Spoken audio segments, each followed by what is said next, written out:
Hello everyone, I'd like to talk to you about this set of rules here, Sharp Practice. This is actually Sharp Practice 2nd edition, so Sharp Practice 2. The original rules came out in 2008, and this 2nd edition, April 2016. Now, I'm not sure how much has changed. It does have in the introduction here that the 2nd edition remains true to the original, but many of the mechanisms have changed or been heavily streamlined, but the game still has the feel and charm of the original. So I'm not going to be able to comment on exactly what those changes are, but I get the impression that really this set of rules is almost starting from scratch again. So I've been aware of the rules for quite a long time now. I've always ignored them because I was under this false impression that they just dealt with the Napoleonic period and the Peninsular War in particular. I always took this Sharp Practice title to be a pun on the name of the character Sharp in the Bernard Cornwell novels and the TV series where Sharp was played by Sean Bean. But I was wrong in that because they're actually rules for the Black Powder period, 1760 to 1865. And when I was reading a little description of this new edition, I spotted that you can actually use the rules for the Indian Mutiny. There's an Indian Mutiny character there, straight as you open the book, and there are quite a few photographs in here which do have, can't find one now, I've opened the book, but there are quite a few pictures in here of Indian Mutiny figures. Gosh, I'm not going to be able to find one now too. There we go, there's one there. And there's also in here some army lists for the Indian Mutiny. So as I had a few I've got just about the right number of figures for playing a game of Sharp Practice with my Indian Mutiny figures. I acquired them and painted them long ago, probably in the 1980s, War Games Foundry figures, which these ones in the book are, by the way. And I've always intended, I've got a lot of unpainted figures that I've always wanted to paint up and add to them, and I was going to use black powder, the set of rules, black powder. But in the meanwhile, it's going to be a while before I get around to that, so I thought this set of rules would be ideal. A, to use on my Indian Mutiny figures, but B, to actually use my Indian figures to try the rules out. So I'm going to have a sort of very quick basic game of it and film it and give you a little idea of how the rules play out. As it says here, the rules are for large skirmishes, so you need about 40 50 figures per side. So it's in the kind of game size of games like Saga, Lion Rampant, Bolt Action, that sort of feel, that sort of size game. It's a bit of a strange mix, because it's not, strictly speaking, what a traditional wargamer would think of as a skirmish game, where you've only got about half a dozen figures per side on the table, and each figure represents a character which can take wounds and has specialities and special weapons, that kind of thing, individual characteristics to the figure. It goes one stage on from that, where you do have figures like that on the table, or you could have, but you also have groups of figures which can join together to form formations.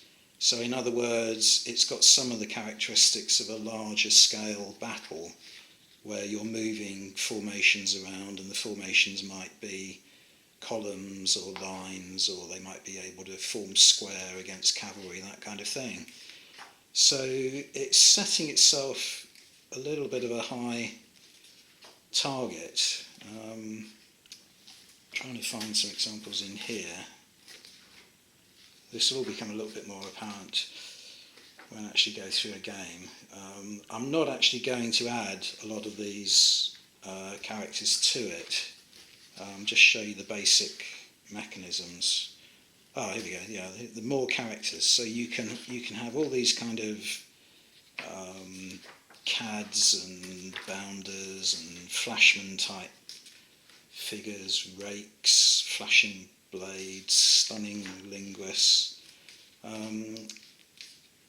So a lot of kind of detail, depth in there. But the reason I might be sounding a bit hesitant is that it does add an awful lot to the kind of complexity of the game, especially when you've also got to join that with a rule mechanism to allow you to manoeuvre formations on the table. Anyway, more of that later. So I've now read these rules through twice, played a sort of solo game on my own once already, and then gone through the rules again and tried to kind of like clarify a lot of the issues I had in the game that I played. And it's great. I love the kind of gameplay. I like the atmosphere of it. It seems to kind of produce a fun game, but there's an awful lot in here that I still don't quite get. There are some things that are obscure, some things that have been left out, omitted. Now, it does say in here somewhere at the beginning, it has got this caveat that a lot of rules have, that from time to time something can come up which is not covered in the rules. Well, that's fair enough. But there are some instances that occur in the game where something happens that's been omitted from the rules rather than not covered by the rules. And that's a little bit disappointing, really, when you think that this is a second edition. So there shouldn't be, in a second edition to my mind, there shouldn't be gaps, there shouldn't be mistakes, there shouldn't be sentences which are liable to misinterpretation or for a rival interpretation of a sentence to be possible. That's the sort of thing you expect in a set of rules that haven't been play tested very well, or in a first edition where these things have just been overlooked, and it shouldn't crop up in a second edition. So that would be my major criticism of these rules. As I say, I have enjoyed it, but there are an awful lot of things that I think you shouldn't have to go to a website or a forum to clarify. Minor things, yes, but not a lot of major things. To give you an example, before I get onto the game, as I said, it's got army lists for the Indian Mutiny. Now, there's a point system, so there are basically core armies or core forces that you can draw up. These are the British or East India Company ones, and these are the mutineer sepoys ones. There's a points value to them all. The British regular force has a points value of 68, the company column 49, and the mixed column 77. The mutineer one, on the other hand, has sepoys up to June of 1857-45, between July and August 1857-44, and from September 1857 on 46. So these three are all kind of equal strength. These three aren't. So it means if you're going to match particularly the mixed column of 77 or the regulars of 68 against one of these, you need to supplement these forces in order to build them up a little bit. And great, that's fine. You can do it by selected from this list here, but there's no, in the book, there is no description of how the points are worked out. So for instance, if you wanted to introduce a character, such as one of those heroes or villains that I was showing you earlier, there's no way of working out how much additional points that is giving to the force, or if you're going to add a characteristic. A lot of these units have characteristics which will change their function in the game. Again, no way of knowing what extra value you're giving to the force that you're trying to build up. So that's all a little bit. It's all a little bit kind of vague and headachy. But anyway, I'll more of that later, because I do intend to kind of show you a little bit of that. As hopefully it will crop up as the game goes on, and I can kind of explain a bit more clearly what I mean. So on top of the rules, I've also bought a set of cards, because the game is based around either cards or tokens, and the two Fat Lardis, who are the company that produce these rules, also produce the cards or a set of tokens. You need one or the other. Again, more of that later, but just to tell you that you'll require that. And you don't need, but I also purchased these tokens which are specific to the game, but you can make your own markers or tokens up. But there are, what have we got here, 3 different types of token. One is for uncontrolled firing, that will be explained a bit later. One is to present your weapon before you fire it. So again, you'll need to know that a unit or a formation has done that. And this one here, I'm not sure what that's supposed to be, but I've been using it as you've just fired your weapon, so you're not loaded. So I've used it for that. I'm not sure if that's its correct purpose, but that's what I've been using it for. Anyway, so a little bit more about the way the game functions before we get on to actually showing you a game itself. Right, so here you can see the figures that I'm going to be using for the game. As I say, it's about 40 figures per side I'm using. On the right, the mutineers; on the left, the British forces. Now, each type of figure, or each type of troop, has to be grouped together.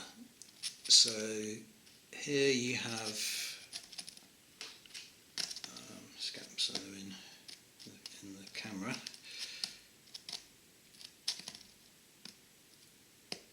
Here you have 8 figures, which are British regulars with muskets. So I haven't been able to use the core forces that are in the suggested army list at the back of the book, because I haven't got the right composition of troop types. But you have to start with something called a unit roster. So British regulars with muskets for the Indian Mutiny period are composed of a group of 8 figures, and for those figures they have a number of attributes. They have a points value, in this case it's 7, but as I said earlier, no idea how that value is worked out. They have a weapon, which in this case is a musket. They're classed as regulars, and they are always allowed to form up into formation with another group of 8 figures. So if you place them on the table on their own, that you don't put them into a sort of traditional war game grouping such as this, for instance, because they cannot, as a group, represent a formation. So on the table on their own, they have to be within 2 inches of one another, but they're not formed into any particular arrangement. They have other attributes, such as they get a bonus for the first time they fire, so that's a sort of fairly standard convention in a lot of wargame rules for this period. They are allowed to fire controlled volleys because they have a particular level of training, and again, more of that when we get onto the game itself. They're allowed to perform something called a crashing volley, and they have other attributes that will become more apparent when we get going, such as a step out, which is it's easier for them to form into formations, and drill, similar kind of thing. And they also have all these unit characteristics. In this case, they have a characteristic called thin red line, another one called sharp practice, and another one called stubborn. And those kind of things remind me a little bit of the attributes you can give to units in Black Powder, if you're familiar with that set of rules. So already you can see just in this one unit, one group alone, there's quite a lot of variations and complexity in the rules. Now, as I said, if you but then bring into the equation another group of figures, if they are the same type, so here's another unit of 8 British regulars with muskets, then you can start to make changes. You can form, if you have a leader, let's bring a leader over. More on leaders in a moment. If you have a leader, then he can order these 2 units to make a formation. So then you can start to get something that looks a bit more like a war game unit. So you can form them into line, which is 2 ranks deep.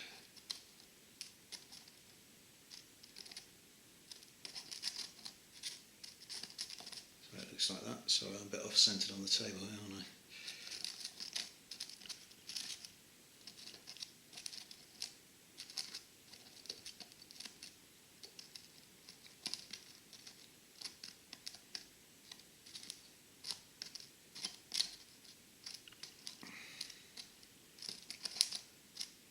You get the idea. So now you can, the leader, if he's attached to this formation, or even if he's not, if he's within his command radius of them, he can now move those 2 groups as a single unit and as a formation. And as a formation, they have much more effectiveness. They can fire in a controlled way. They're more resilient in the amount of value, shock value that comes up in the rules, that kind of thing. So a lot more power in that unit than having them just as 8, a group of 8 standalone. And it's not just lines they can form up into a closed column, which is when 2 units are in front of one another, such as that.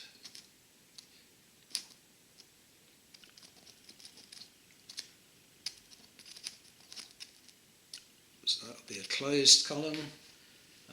You can have an open column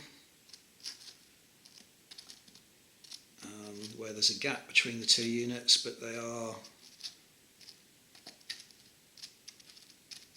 still in formation together. That gives them the ability to move more speedily along roads, that kind of thing.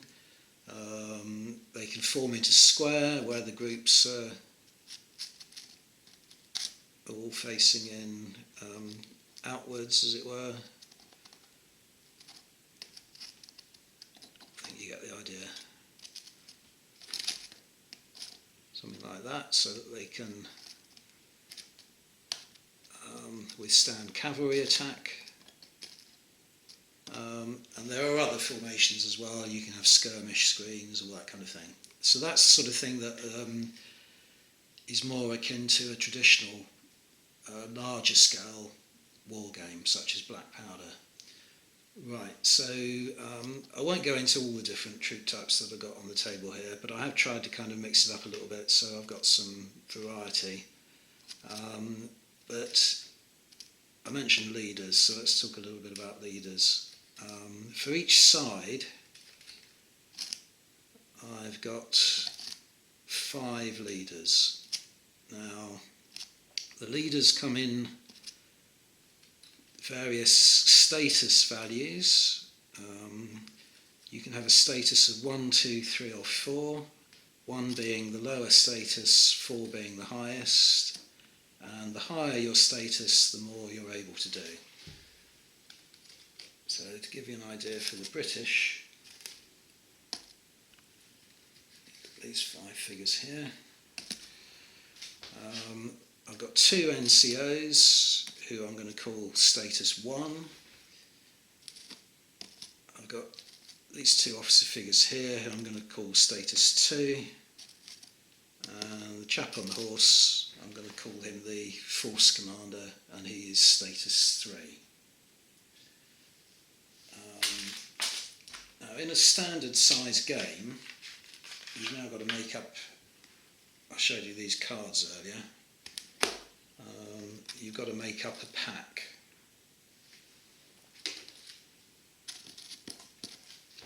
So there are 2 sides we're going to call the British red and the Sepoys blue. You don't need the blank card. So there's 5 leaders a side, and the cards allow you to go up to 12. So I'm going to take out the top 7.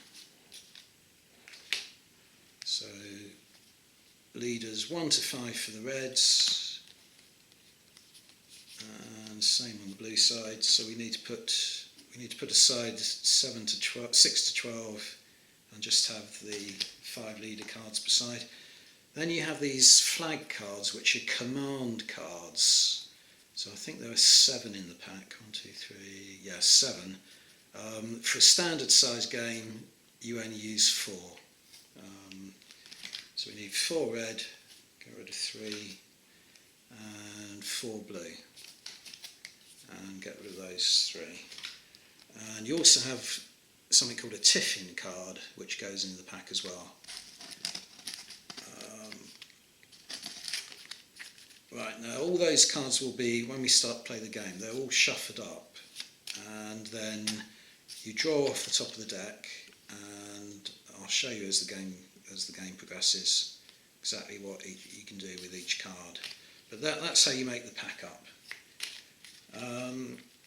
The way you add characterisation and give it a kind of skirmish feel is that for each of those leaders, and I'm not going to do this for this bog standard game where I'm just trying to demonstrate the rule mechanisms and learn the rules a little bit myself, but for each of those leaders you would roll and determine whether they were superheroes in any way, if they had any particular traits, that kind of thing. But it, as I say, it all just adds to kind of like having to get your head around the rules. So I'm not doing that at the moment, but that is the way you add character and flavour to the rules. And you can also add speciality troop types into the units themselves. So you can put in things like marksman, something like that, into the skirmish unit, for instance. And again, I'm going to leave all that out, so we're just playing as simple a game as we can. Right, so this is a table of the British forces that I've put together. So I've got 4 different types of troop. I've got 3 units of those British regulars that I was showing you a moment ago. A unit of loyal native infantry, a unit of native skirmishers, and a unit of cavalry. So that is what I'm calling the Red Force, and their value come to 40 points. I've got a similar table for the Sepoys, who are the Blue Force. 4 units of well-ordered Sepoys, 1 unit of Sepoy rabble, 1 unit of cavalry, and 1 unit of badmashes with big choppers. That basically, there's a specific weapon type of big chopper. It's a sort of generic knife, axe, cutlass, call it what you will, to add a sort of element of, in colonial games for instance, add an element of wild, cutting type of fighting unit. Right, so next thing you have to do is that the games really revolve around diminishing your opponent to the point where his morale breaks. So every side has a false morale, and in the book they actually have a table, so you could put a counter on this and move the counter up or down, but I think it's much easier just to keep a track of it on paper. So you have to work out what the morale for your side is to begin with, and you roll the dice and adjust the dice rolled according to how many units of particular troop types you have, and then decide on the morale from that. And because I haven't got more than half of any particular troop type, this is just going to be a straightforward dice roll. So we'll roll for the mutineers first of all. So they've rolled a 3, which results in a morale of 10. So they have a morale of 10. And then the British force, sorry, I'll do it on camera. Underneath the camera, they have a 2, which gives them a morale of 9.